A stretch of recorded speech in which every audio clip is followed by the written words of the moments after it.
Welcome to the Messenger of Love show with Gina Pero. And guess what? I get to interview my lover, David. Dr. Stella to many of you, but to me, this is a very, very special interview. So thank you, honey. You're welcome, babe. You're welcome. Glad I'm here. Yeah.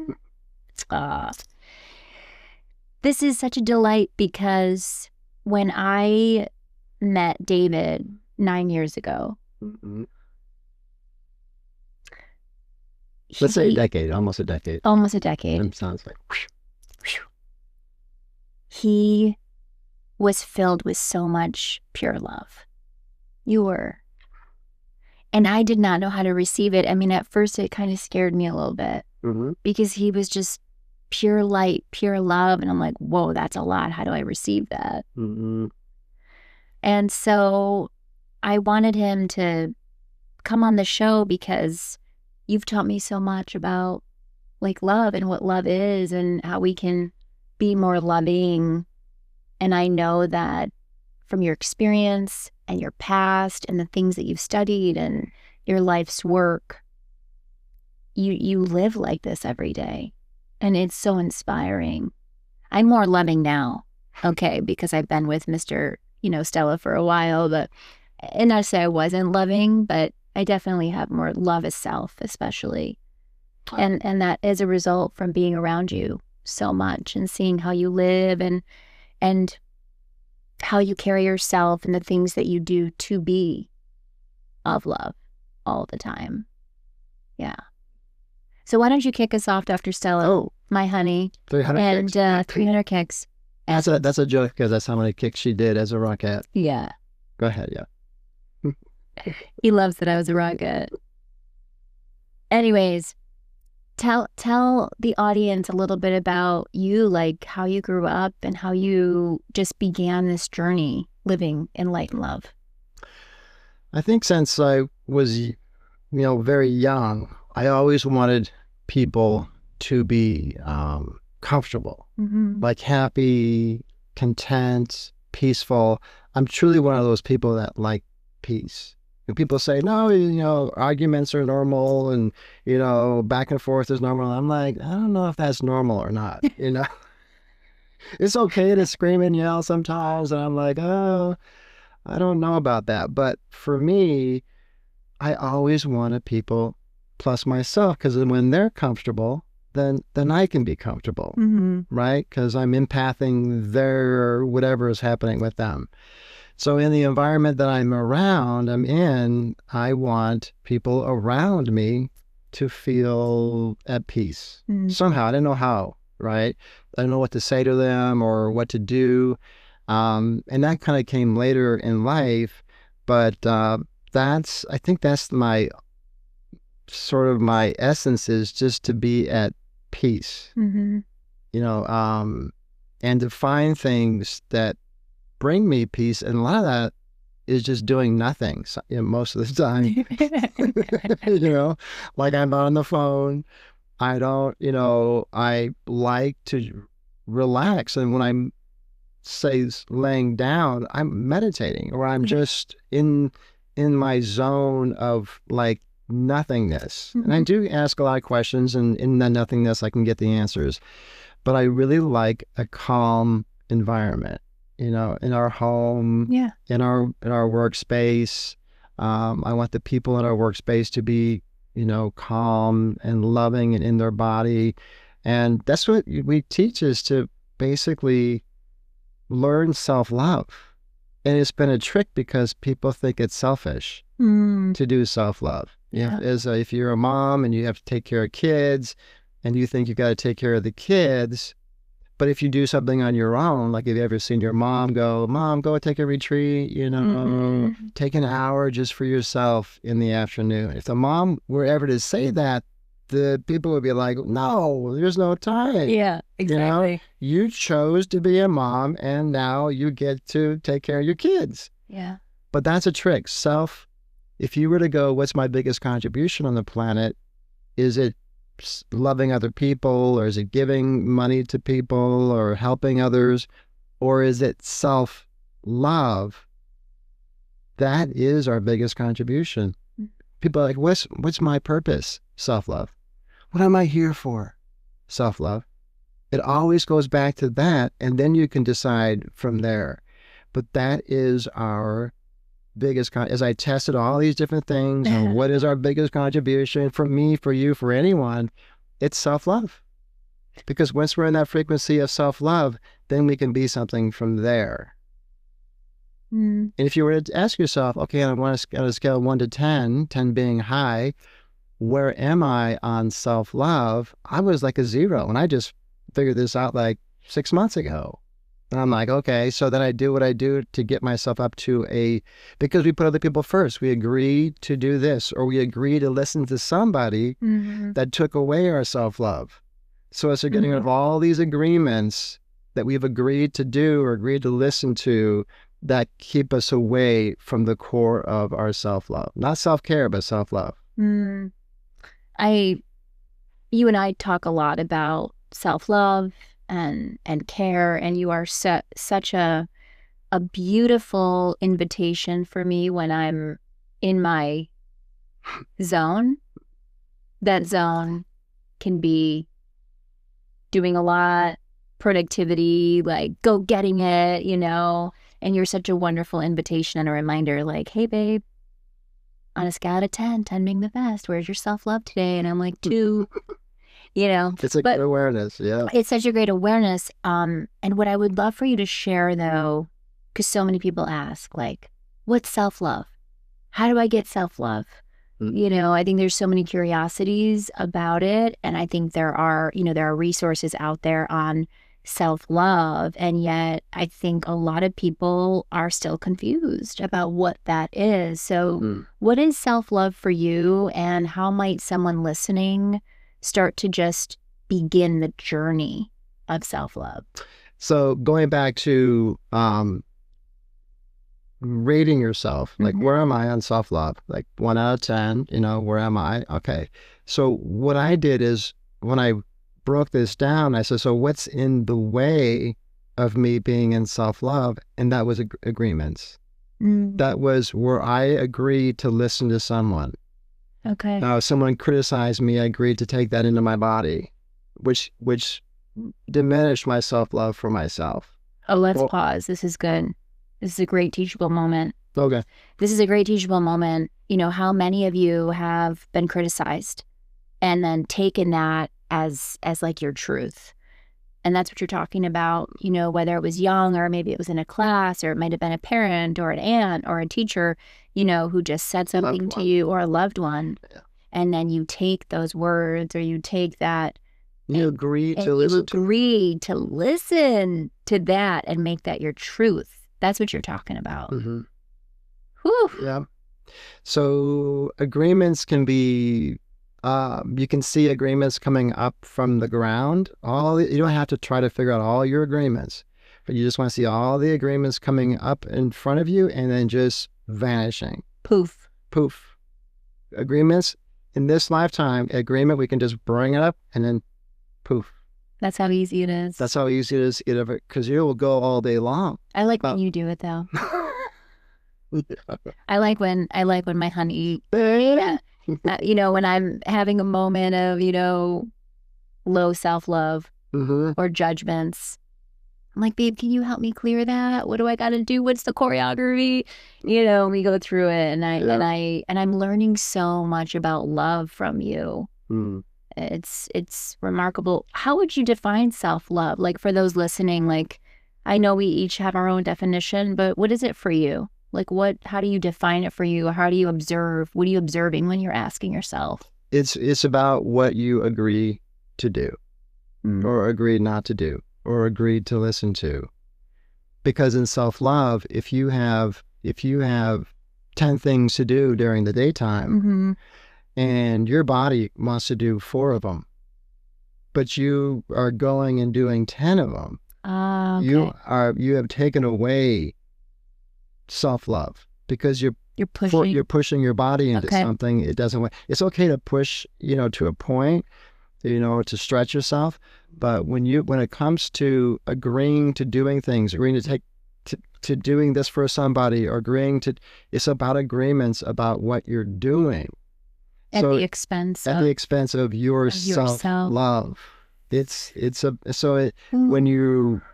When you have this self-love, because it's not like self-care, it's different. Self-care is I take care of my house, I eat right. That's self-care. Self-love is in the agreements that where I connect to, and then you choose very wisely to maintain your self-love on what you agreed to who you agreed to hang out with, who you agree to listen to, what activities you partake in. That's really what self-love is to maintain. Once you get to that, agreements are gone, you're at this self-love, you may feel a little bit different. You're going to feel a lot different. You're going to feel clear. You're going to feel clean, right?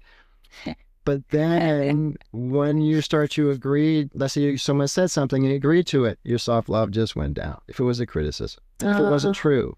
And if I overdo myself, and I know where my self-love is at a 10, and I do something, I agree to do something, and I brought it down. Okay, so what if I don't do that? I'm back up to a 10 again. So it's like you're gauging yourself so you can get really comfortable with what it takes for you to maintain your self-love. So last night I completely kaput, didn't I? Yeah. Yeah. Exactly. Yeah, it was like 3:00, and I'm feeling like, okay, my body doesn't want to do anymore. And I came to the office and I did more till 5:30, and then I got home and what happens is your brain got going. Yep. And it forgot about your body. Yes. And the body is like dragged along. It was dragged. And then I got home and I was spinning and I felt like anxious, and then I had to eat, and then it just took me a long time. I look in the mirror and then I'm like judging myself. I mean, it was like a spiral, and I just had to it just wasn't comfortable anymore. And so.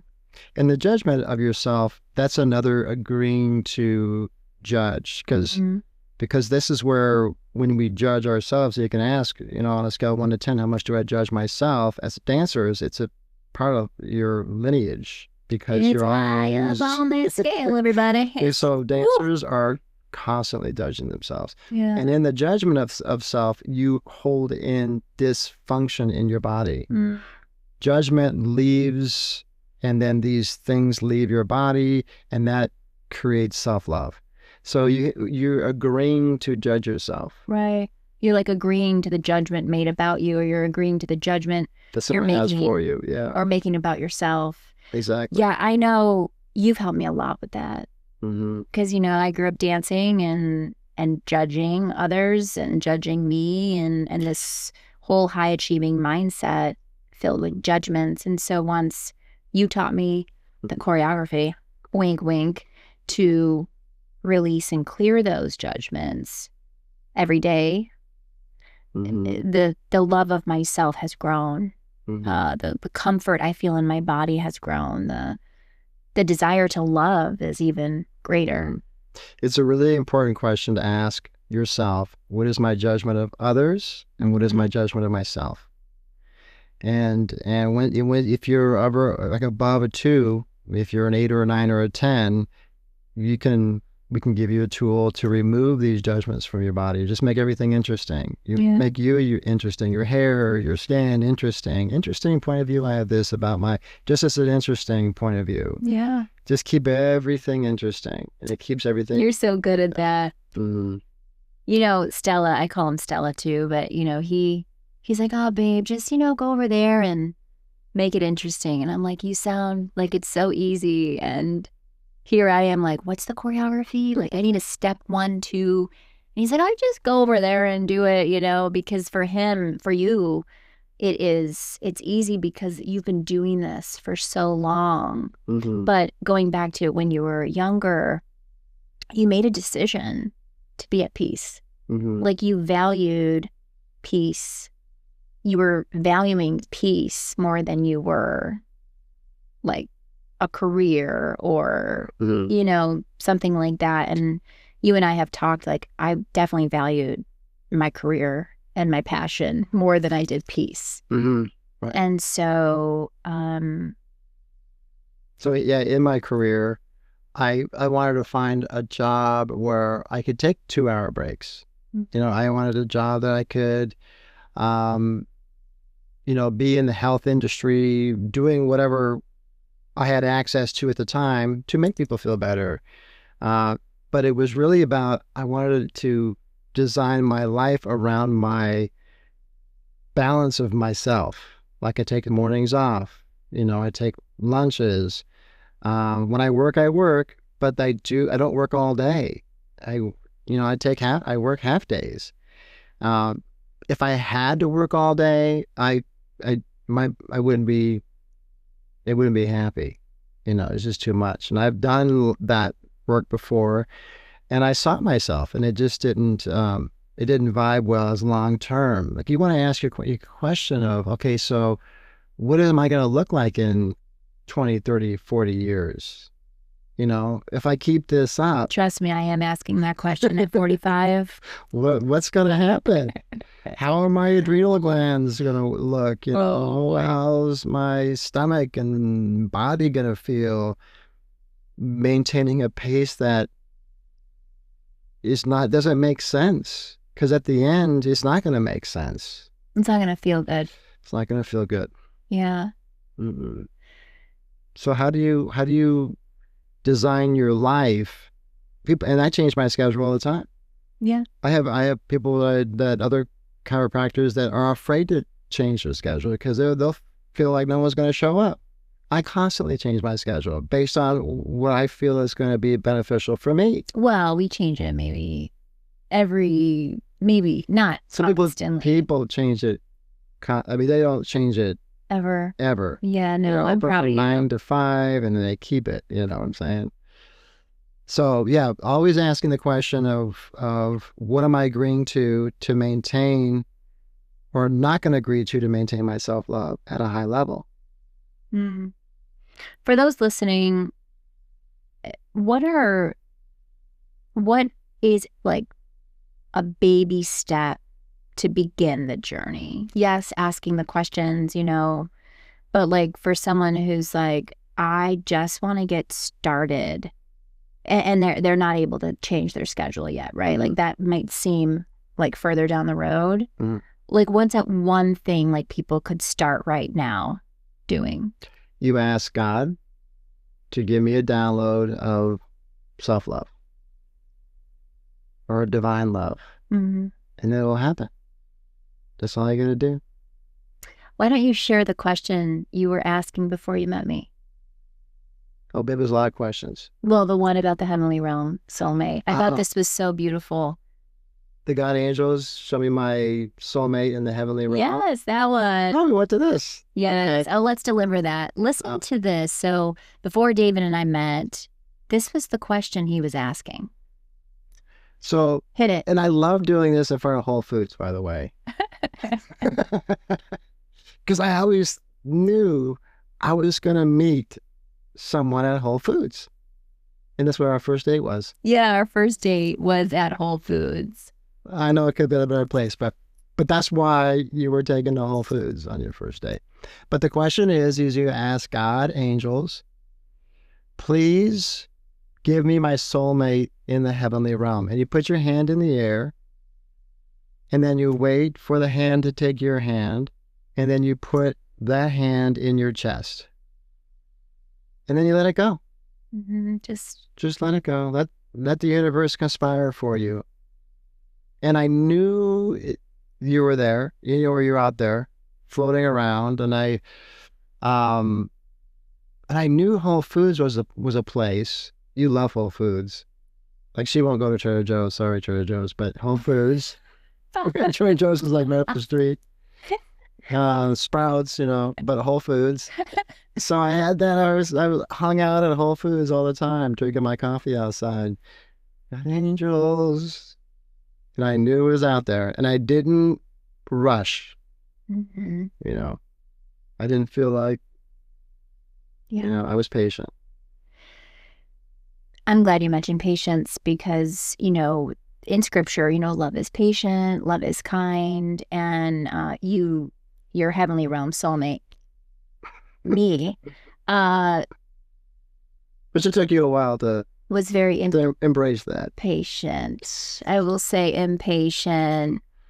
Yes, hi, my name is Gina, and I was very impatient, but you carry such a patience and this beautiful essence of allowance. Mm-hmm. And I remember, and still do, like there are things I'm learning and growing with, and I'm not there yet. And some can be irritating for you or frustrating. Watching me be on my timeline. Mm-hmm. And I really want to talk about that, audience, because that space of allowing, where you're allowing your partner or your friend or a loved one to be on their timeline of learning what they're here to learn, you are gifted in that. Mm-hmm. And I think it's such a great message to share with people. What is one way people can begin to really be in that space of allowing another person, a loved one, to be on their timeline? Because, I even struggle sometimes, with people I love. Like, come on, you need to get this now. Like, get it, and I'm like, Mom, did you get it? Dad, come on. And then it was just taking so much energy from me versus being in that space of allowing that we're all on our timeline of learning and growing. What's one way people can just begin? Because that's also self-love. Yeah. It's a really great question to ask your intuition. Is everything okay here? Mm-hmm. A light feeling is a yes, a heavy is a no. That we teach this, light is the truth, a heavy, it's really talking to God or the angels or your guides. I had to do that many times with you because as I was embracing you, you were going, and then you would come and then you would go. And I'm like, it was like this. It was the dance move. Let's show them the dance move. Yeah. It was like boom, boom, boom, boom. We did that today a little bit. Yeah, we did. And then I would ask, okay, is she my soulmate? And I'll be like, yes. I'm like, oh, okay. And then I'd be fine with that. Right? And then I'd be back and forth. As I'm spinning and drying, going and pushing my body, he's like, is this the one? This is the one still, right? And you guys are playing a trick on me. Someone's playing a trick. Am I being, punked right now? No,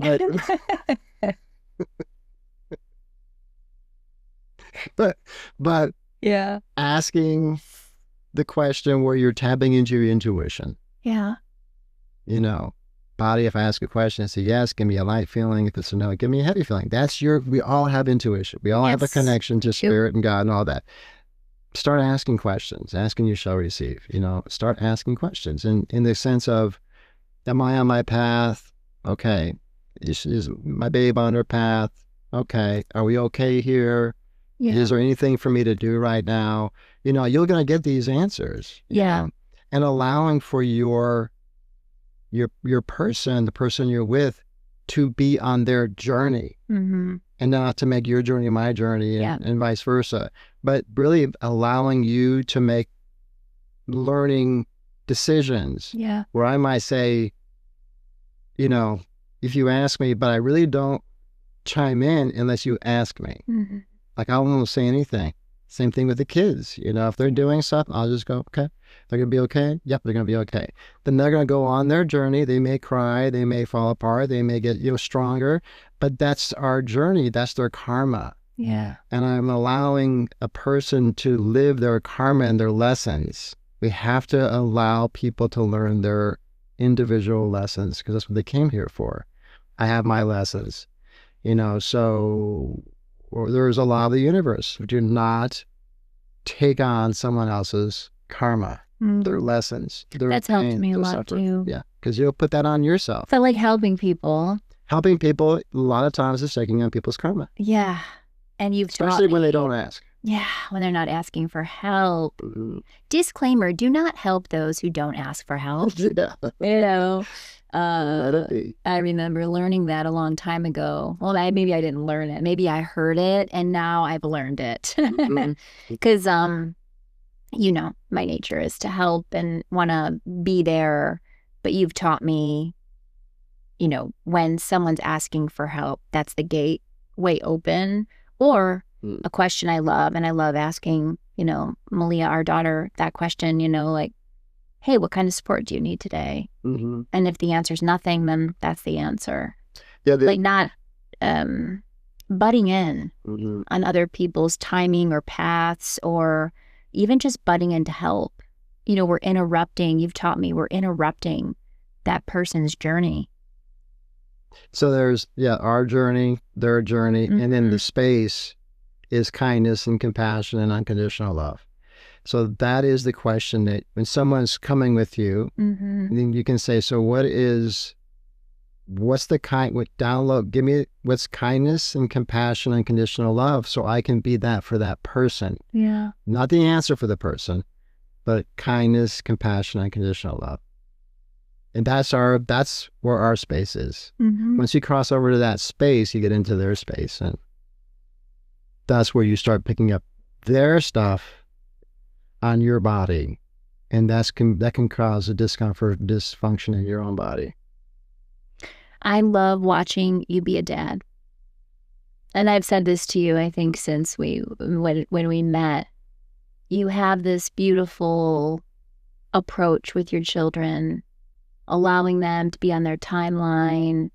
I mean, every day you do your magic, you clear them, you're tuning into them to see if they're okay, and you just have this connection to your divine presence where you just know if it's okay or not. Like, you really don't have to text someone and say, are you okay? Because you're getting the awareness, you know, in your own space. But what I love about something you said to me when we met, you know, you had said, you know, if you're deciding to walk with me on this journey, my kids come with me. Yeah. And I will never forget that conversation we had. It was just so beautiful. Like, my kids walk with us wherever they are in the world, wherever their path may be. Like, they will be walking with us. And, you know, you had said to me, that's a decision you have to make, Gina, if that's something you want to do, is walk with us. And you've been great. You've helped the kids in decisions. As a parent, they may not have listened to me as well. Like, you know, there's a saying I heard way back that the kids choose the parents so they don't have to listen to them. You know? So they really learn by example. They learn by our actions. Get off the phone, and, you know, you're on your phone. No, it doesn't make any sense. So I learned long ago that if I want them to go outside, I have to go outside. Yeah. If I want them to exercise, I have to exercise. If I want them to be off the phone, I can't be on the phone. And my kids, you know, if I happen to be on the phone to do something, they're like, Dad, you're on the phone. I mean, these are, you know, I hear this kind of stuff. So, so when you come in and you're there in the spirit of how you coach, and you're or that person to them, they're able to receive it. And so I know the less I say, probably the better. But just to love them, and know that I am always there for them is really all they need, you know, as a parent. And teaching them intuition, heavy and light. Teaching them how to tap into their own bodies. If we can teach kids how to tap into their intuition, and they can start listening to, you know, the entanglement instead of listening to their brain of what they think is right, wrong, good, or bad. Powerful. It's a powerful thing. Because, you know, when the kids go, hey, can I go to a party? Well, ask your body. You know, they got to ask their body, do you want to go to this party? No. But their brain wants to go because all the people are there, right? Yeah. And they're like, I want to go anyway. All right, well, just know that your body said no. Yeah. So have fun. Go see what it is. But at least they're in the awareness of things. They don't get caught off guard on stuff. And so when they're in their life and their lessons, it really goes back to, let's ask your body. This is what we do. It's what we do. Yeah. And it helps them tremendously because they're part of the decision-making process. They're making the decision for their own lives. And it's tough. Life has times where we are purging and we are growing. Yeah. You know, so when someone is going through a hard time or a sick time or a sad time, that is okay. When they're sick, it's okay. The system is building out an immune system, right? It's okay, but to be there in that kindness and unconditional love space. And not the fear space. And not the fear space. Right. Oh, wow. I've learned a lot on this journey with you. But here's what I love. I love the way we love ourselves together. Mm-hmm. And I love the way that we make decisions together. I love the way we always come back home to, what is your body saying? What is my body saying on this journey of making decisions as a unification, as a communion? Yeah. That is unique, and it is honoring ourselves and in honoring ourselves in the communion. Yes. Because you have your journey. Mm-hmm. I'm your fan in your journey. Yeah. I have my journey and you're my fan. And then we have our journey together. And if some things we do separately is because it comes up light for you and not so much for me. Yeah. And I honor and you honor that. And then sometimes we just do things because it's just like going home to Buffalo. It's just a thing to do. Yeah. It's just a thing to do. So, but we are in the space of honoring ourselves and not projecting or expecting or obligations on ourselves. That's what I love about this, is we're standing up, doing our own, but we have our own support system of how we do things. It's really special. Yeah. It is. Handsome. Oh, beautiful. What's a message? You have so many beautiful messages, but if there was a message you wanted to share with the audience today, what might that message be for them?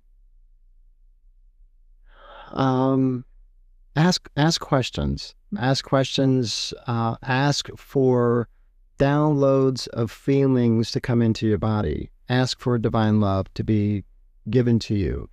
Ask for, if you have a situation that comes up and it's tough, show me what unconditional love feels like here. I think the more questions that we can ask that can create something beautiful, the better. And it's ask and you shall receive. It is a truth. Ask and you shall receive. And then just be in the awareness of these questions on how they can create more ease and more light and more love in your life. The highest frequency is unconditional love and compassion. Compassion is the high frequency. Mm-hmm. So ask, what does compassion feel like? Ask for these feelings to be downloaded in your body. Ask what forgiveness for everybody feels like. Because in the space of not forgiving, you have this thing called hate. You can't love yourself with that is in there. And you might not even like the word hate, but it could be in there. So ask for forgiveness for everybody and get it all out of your body. There's a lot of messages, but. Well, I think what's important here is when a lot of people move into action so quickly, they want to respond or react to life.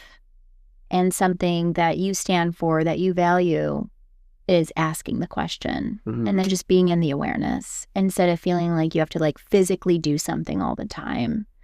And I love that as step one. I'll say, oh, babe, there's an opportunity, what do you feel? And you say, ask, right? Ask. That's right. Ask, hey, is this opportunity highest and best for me? Body, do you want to be on this adventure? And so you're reminding me to ask first. And the easefulness from that space of asking is very, very so loving. Thank you. Thanks for being on. Thank you for being the voice, honey. Aww. She did this all of her. I mean, you're amazing, honey. Your action steps is balances me out, babe. So I appreciate No, it is. Yeah, I love it. Because, yeah, I am, audience. I'm like a step go-getter. Let's go. Let's get up at 5 and get after our dreams. And I will tell you, like, that pace all day will only burn me out. And it did burn me out. And it won't allow me, it wouldn't have allowed me to be here in this space where I am now, even producing, this show with our team. And because I wouldn't be able to, so thank you for your contribution. But really, thank you for being the example of love, of calm, of centeredness, of serenity, of unconditional love. I really not hope, but I encourage the world to create more examples like you. Thanks. Because, every time someone hugs David, they're like, oh, he is so calm. And when they hug me, they're like, wow, we got a little boost of energy. So I'm the activator. Anyways, anything else you want to share with our audience or anything else before we come to a close on our message today? No, I'm good, honey. Thank you. Love you. It's because he has a massage appointment coming up, everyone. I just want you to know that that's coming up. So, Self-love. Self-care. That's self-care. Yeah. So he has some self-care coming up. Well, thank you for being here with us on today's episode with our loving, compassionate, unconditional loving example, Mr. David Stella, my love that I'm so grateful for in this life. And Dr. Stella, to those of you that are that. We will see you next episode with the messenger of love, but we're leaving you with this. Ask. Keep asking the questions and see how easeful your life becomes. See you soon. Yeah, babe. That was amazing. Hang on. Hold up. So I have one more message, and this is so very, very, very important. As you can tell, I just came back and my shoes are off. It is to subscribe to my YouTube channel and to put your notifications on so you are notified on when the next episode is. And share. Share this Messenger of Love show so the world around us gets these messages. Subscribe, notifications, and share. There it is. That's a wrap.